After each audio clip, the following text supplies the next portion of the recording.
ijoolleen kiyaaramu fakkeenyaaf furdaadha. No, akka nama warshaa tokko keessa yaateeti baay'ee ijoolleen duba. Akka nama warshaa tokko keessa yaateeti ijoolleen. እግር ባይኖር መሄጃ ወዳሻ ቦታ መንጎጃ እንደ ልብ ባችል መራመድ የሱን ውሳኔ ግን ውደድ እይታ ነስቶ ጨልሞ ዓለምን ባታ ይፈጽሞ እንዳሳነሰ ቁጥረህ ጸጋውን አማለ ወይ ትጅራ በቃ النادي سواء كتير عربي نونا ما نونا متجيسيني ناتي بقى عشان كده دابني كبريدا صوفا بولي ما كرر شوي فتير جان كوني ما شاء الله مدري رجع إيه قرا ما كيه كيسات لا روح سوا ما يو نالله أرجو راب شران اللي يجرو فاقونا الراجرتا أنا بتشسي أرجعتي نوجا دلالتا كتي يا غبار رسيل جرتو في مدركي راجرتا يشوف أربعين سو أشينا أنا كده برتين فور شورين جرتي دبي مو بيجي بيتو بيجي percentage سجلتا ما أول دبرتيتي جالتهم كيدر كمان جالتهم تا نانو أورومو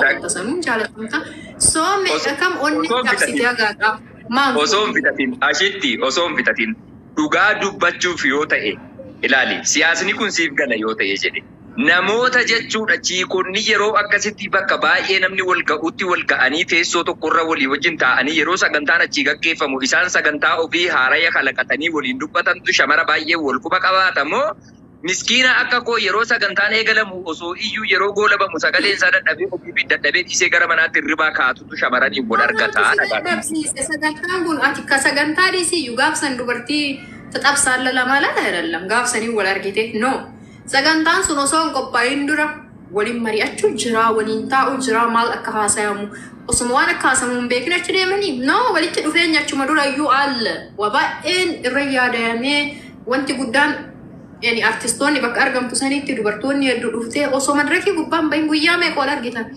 ati ilaala amma amani dubartiin baay'ee naannoo kee hin jirtu eettati dubaa jirtu meeqa kam onnee cabsitee maaliif hin fuudhinii dhagaafii ofirraan dhiibbaa gaafiin bakee kanarratti amzaan kun jechuudha koomantii jalatti maammeen galgala fudhatee galaa jedha wallaahi waqasaman billaahi guyya tokko jechuudha yeroon sagantaa kan dhagaysan dhugmaate nama qoosaa jirra baay'isawwi anisuma dhugaan siin jedhaa jira guyya tokko sagantaa gaggeessee dhalaa wajjin mana galee beeku sagantaa sawwaytan gaggeessu immediately rafuudhaaf na jarjarsaayyuu sii galee hin beekta biyya Dubaayii jechuun ho'a qaba jechuudha bakki ho'a qabu immoo si dadhabsiisa sii galee fakkeenyaaf osoodhuma mukayyabni jiraate illee namoota baay'eetu galma sana keessa jiraatu waan ta'eef sa'aatii dheeraa dubbatta hin qoosini kaaqishee wallaahi serious sii galee namoonni akkasitti fudhachuu danda'u.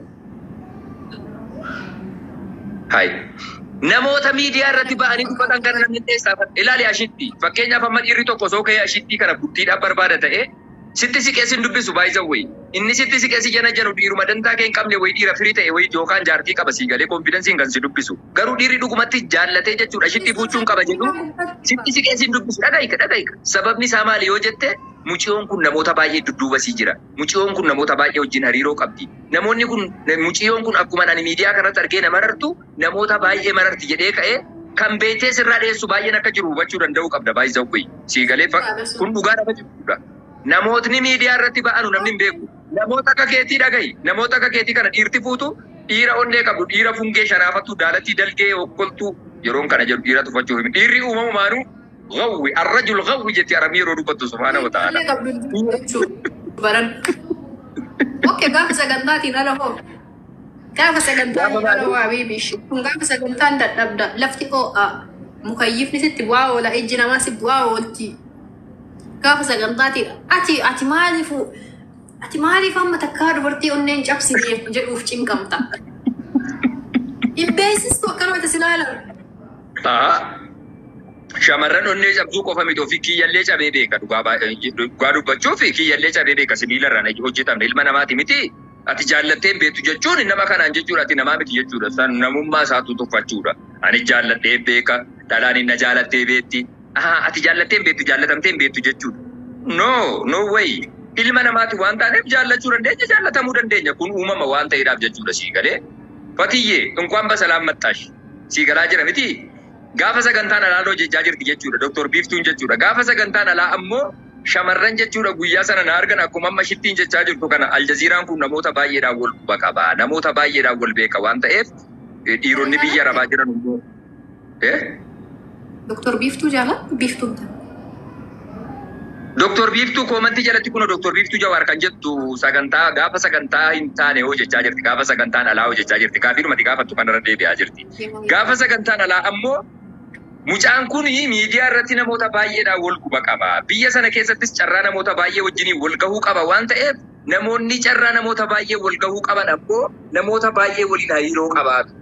Namni hariiroo baay'ee nama waliin qabu immoo na waliin hin ta'u jedhanii waan nadheessanii fi anqobaa koon jiraadhe jechuudha. Ila takka kun olaal booyaa jirti ammayyuu. Badiin si fuute maamme sagalee itti dhageettu viidiyoo sirra waraabdi. Wallahi Kabootu kabootu. Aan walii beektare humna cabsitee takkaa lama maa gadi jettee ilaalaa ooltaatuuf beekta. Ani onnee caballee jechuudha gorsee nama jaallatan wajjiniin akkasitti jiraadha.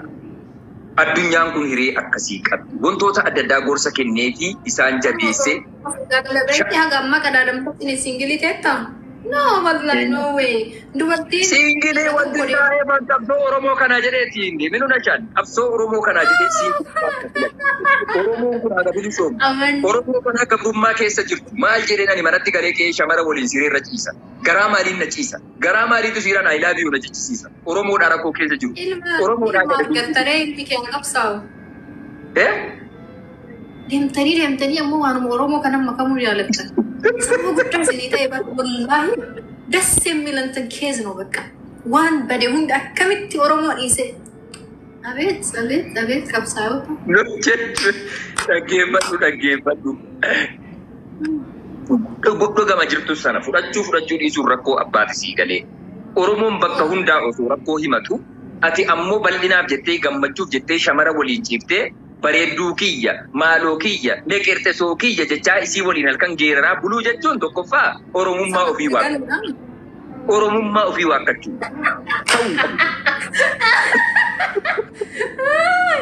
Qabsoodhaadha.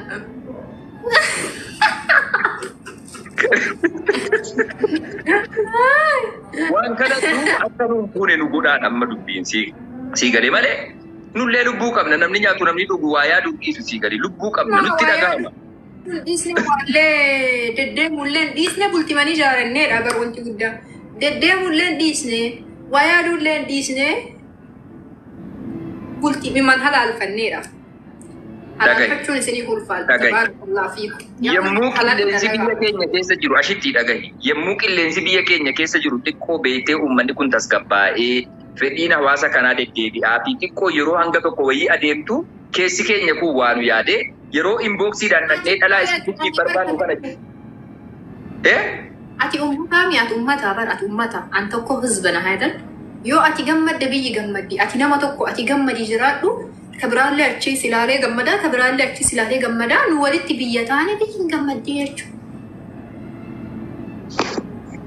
Ashitti Itoophiyaa dhuftee argiteetta miti. Itoophiyaa dhuftee argiteetta kan Dubaayii akka Dubaayitti dabalatee. Namni harka wal kaa'anne hin jiru. Inni wal fuudhu sun Maammadoo fi Faatee akka kiyyaa kana biyya Arabaatii dhufe moo warruma biyya kana keessa amma dura jiraachaa turedha. Kanas adda baafadhu hubadhu. Yaalaal guyyaa gadi sanbataa gaafa gabbaasu asfaaltii makiinaan jedha cidhamicha argitu. Wala Adaamaa wala Finfinnee keessatti. Cidha makiinaa cidhaatiif karaa taran hin jiru. Maashaallah uummanni. Anamma fakkeenyaaf dhaga'i ashitti. Anamma fakkeenyaaf jechuudha. Chiikota biyya Dubaayii sana keessatti akkas babbareedu dhiisee ka'ee biyya keessatti nama hin fuudha jettee yaadudha. Ati immoo nama dhaabatee hafu kanaaf si gorsaa irraami. Baay'ee dhaabadhee na fuunan fuudhan deemee maalatu na kun arraba dhaabadhu. Waan fuutaree maa? Namni Dubaayii hin fuudhin eessaa fuudha? Dhimaa. Ambar garaana nyaattee sitti maara si gorsaa roobboleessa. Hamzaa kana gara san fuudhaa bilis. Hamzaa kana gara san fuudhaa dhugaa. Mujiyoo jechuudha asii kaargoo gooneefi jechuudha. Haadha Faatee yeroo biyya Arabaatti dhuftee jettu asii kaargoo gooneefi taphatan jechuudha gara biyya.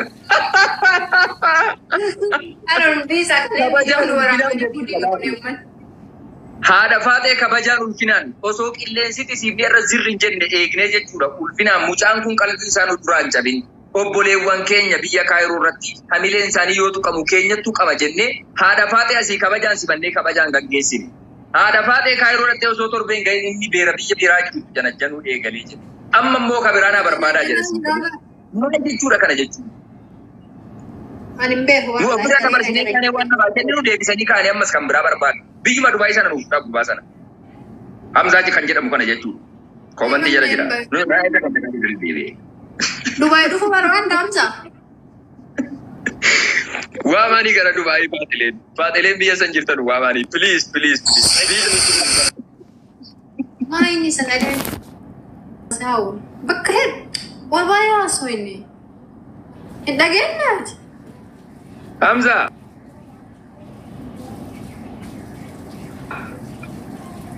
Ati kaa kolfi anaa kolfi. Akkanumatti isii ilaaluu dhufe bariyaa waan gara duudhaaf jalatti eeban. Haasa inni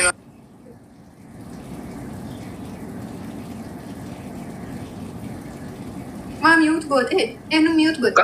Kan du'aa eegan jaarsaa kan du'u dargaggeessa jettee ifumaafin godhe wacaa isin jeera keetti barbaadoti. Akkam jettan nagaa?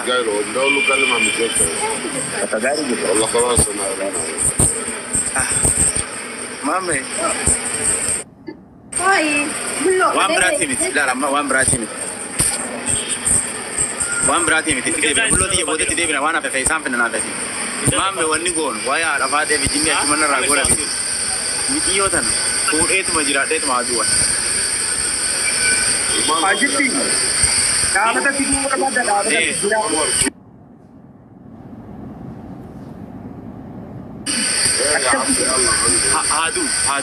Haaduu waan feeteen an ajjeef bar halee maal gaafite kana gaafatanii innaan gabbara maal godhuu qabda jedhanii viidiyoo sarreefuu abdusee fi as dhiyoo jiteenyoo osoo laaluutiin qoflee beeku lafa harargee tana buqaaseen baalee geessaa fi dhiyoo gabbara seenne viidiyoo sarreefuu illee laaleen qoflaa ture. Miyuutii godhatu irraan dubbadhaa miyuutii godhatu. Hamzaan amma akka jechaa jiru.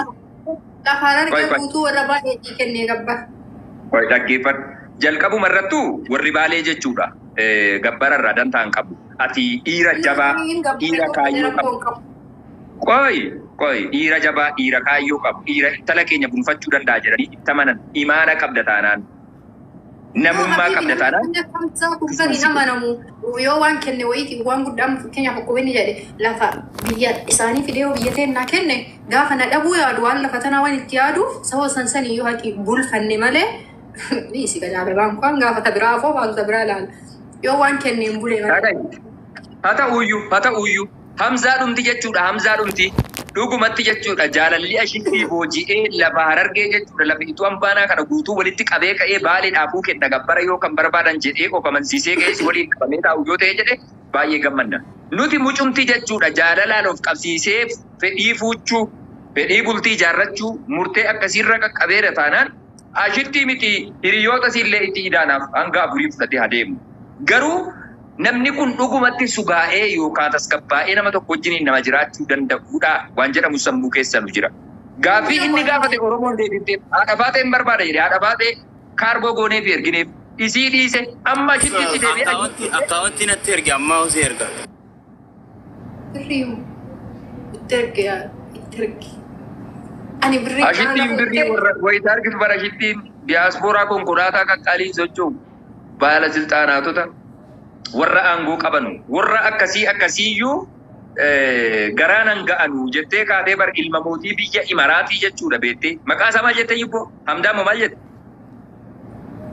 Isiin baanu barmaame isiin baana waan ammumaa ugandana irraa dheetu moggaa takka jechuudha jefalee.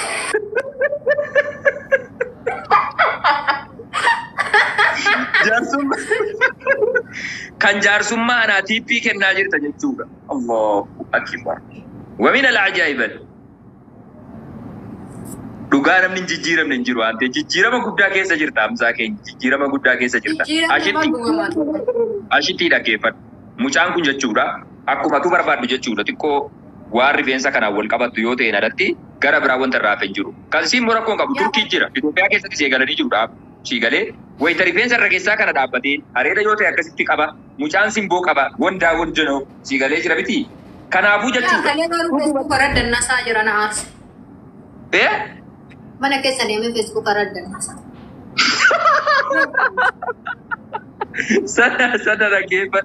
Sana dhaggeeffadhu. Namni kun wanti nachi irratti dandasaa jiruuf waan qabuudhaaf waa barbaadatu jedhee si galee. Firaasha lafaa kana. Ne bari wanni dhaggeeffadhu siif jecha waan hin goone hin qabu. Jidduumatti isin afaan illee dubbadhe imimmaan illee na qaba. Siif jecha waan hin goone hin qabu. Lafa Harargee lafa jechuun bar waan guddaa. Lafa Harargee dabarsee waan barbaachisaa ta'e niin godha. Fattihaa kana achi maaltu jira? Siif waan hin goone hin qabu. Hamza dhaggeeffadhu. Koy dhaggeeffadhu Hamza. Waa tokkoon si hima. Ati shamaree jaalattu biratti sadarkaa si bu'aan jiraa si dhukkubsataan jira akka jennaan madaala kee qabu. Madaala kee akka qabu barbaadu. Boleessa keenya riyaa keenya waan ta'eef. Be serious. Qoftaan jedhe. Kosor jedhe. Dhaga'i. Akkana jedhu dhaabata malee hafe qoftanni wayituun barbaachisu. Sitti agarsiisa jechuudha. Sitti agarsiisa. Dhaga'i sitti dhaabatni kamaaliif idi dhaga'i. Durba jechuudha kan takkaa namni tokko salaam aleekum jedhee harkaan cabbatne akkasii fuudhee yeroon si agarsiisu kun aljaziiraa dhamoo nama isa fakkaatudha jetta. Inshaa Allah. والذين وآمنوا جل ربي يرون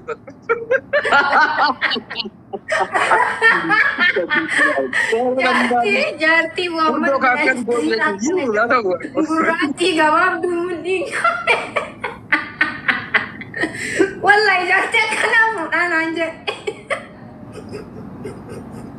تجيب بدو أنا تاتي جنان نما ما تقول بايزا ويا ما وانتو كتير نمني تو كوتي ونوري بچو كابو لا جدي Dhaloota kanaaf wanti ergaa dabarsuu qabnu yeroo baay'ee namoonni nama umriidhaan isaa ol jiru shamaree yookaan ilmoo qabdu fa'i yookaan gurraattii fa'i yoo ka'ee fuudhee jedhee kana waliin maal jedhee fuudhe maal argachuu jedhee fuudhannoo nama akkasiiti akkas jedha namni keenya hiikoo jaalalaan beektanii isin dhaloon nama jirtan kun namni isaaf ta'ee jennaan haayilaandii kana fuudhee maa waliin hin jiraanne Israa'el jaalladhaa fi waan inni jaallatee waliin gale isa caalatti fedhii isaa hordoftuufi isa caalatti filannoo isaa kabajuufi.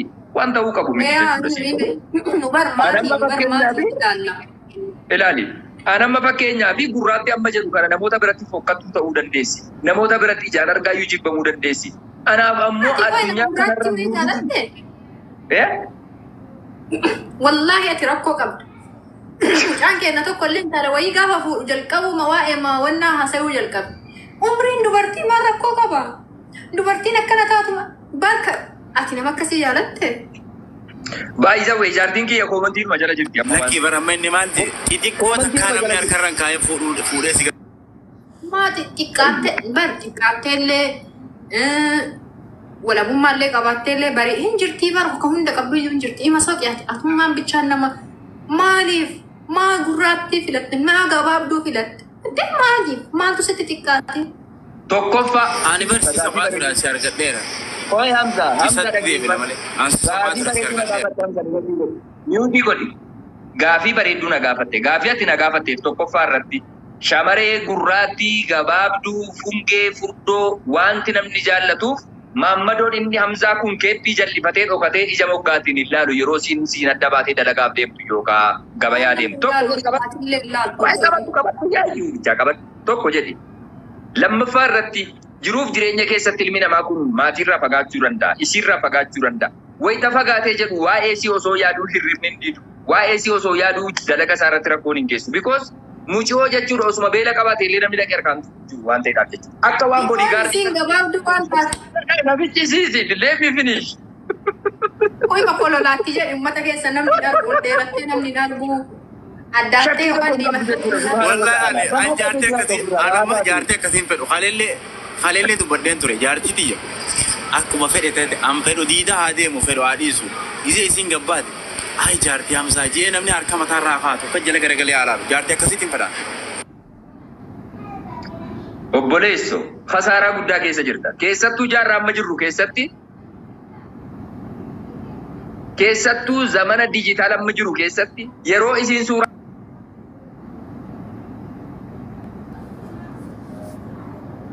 كلا تاجم بوست كده كذا مشكلة زيادة البنت حلو دينا أوفرتي باتي منا كيسا قالودا دينا وجين بوفا ولي منا كيسا قالودا شماري بريتو جيني جراكي بوفا ولي جتشورا سيني قالي سنو بوفا بودي كوبرا أنا تو سيني ماجرا دلو تارا جيل فتا غراتي إننا بدركم كابو غابتاو تا أديشا ناقصي تمان أبد أنا غارك تجيب بدو شماري كنتي ورمو كيسا يوجف كنتي أسمان شماري ما فكرت تجرب أبتي برانتنا الراس ما جرى شمري ما كنت باستجيب تمام Gara Nigeria kana kiyaasa umani. Dagai tokko isa jedhi lammaffaa irratti immoo shamaree fungoo kana jechuudha shamaree gurraattii kana jechuudha amalli si damma yoo ati rukutuu miti osoo foon si murtee gattee jechuma tokko si jalan deebiftu because inni iyyuu rakkoo koo kana waliin Mucaan ilmoo namaa uleen ajjeesuuf deemta yoo tumtellee jedhan dubbattu jira ilmoo namaa. kana nama ni fuudhee mana qaba dayyuusee wayii maa feesbuuk irra waa dubbatteen jettu maa jaartiin qabu yoo nama keessa jirti nama namni akkana wallaahi yoo nama keessa qaba. Garagalee laala. Dayyuusee wayii mana kaahee waa'ee jaartii asirraa haasa'e. Bikoon isii yaadaati. Anamma mucaan yaadu barna oh my god. Daga shitti. Gurraattii kana jechuudha yoo fuudhee mana waliin gala ta'ee jedhe jechuudha. Yoo tumuu miti foon sii muree jedhe waa jalaan deebitu. Because inni iyyuu rakkoo kana mana waliin na damdamatee na waliin jiraataa jira waan ta'eef yoo ni sarkaa ba'ee jedhe ani already addunyaa kanarraa out of service ta'a jettee waan of yaadduu fi dheekkamsa inni itti godhu hundayyuu accept gootee jiraatti. Isiin xiqqoo fuula bareeddu yoo inni bishaan kun maaliif bakka malee taa'e jedhe jettee achi garagaltee. Halkan keessa saasa gad fakkaatee teessi. Tokko jedhe yoo inni xiqqootti bu'ee jedhe namoonni meeqa osoo na gaafatan bultiidhaaf osoo na barbaadan ani sitti dhufuu kiyyayyuu nan dogoggore jettee akka inni aaree miira hin taane keessa galee jechuudha namaa wallabu. Namni kun qormaata addunyaa keessa jira jechuudha sii galee. Laali mee sammuu bilisa ta'e yaadime. Please naa hubadha. Adamneenyaa fi. Amanaa Oromoo Muhammad bin Aljaziizaa jaartii akkana jirtu wanaaqa. والله أمام ما يعني جنك ساعتك الله استاركي إمامو على اللي شند سو نفسي أتجنكي إمامو شفا عمي هون شاندي اللم كنبي ليلى إمامو شلمو يعني جنك ساعتك الله استاركي إمامو على اللي شند سو نفسي أتجنكي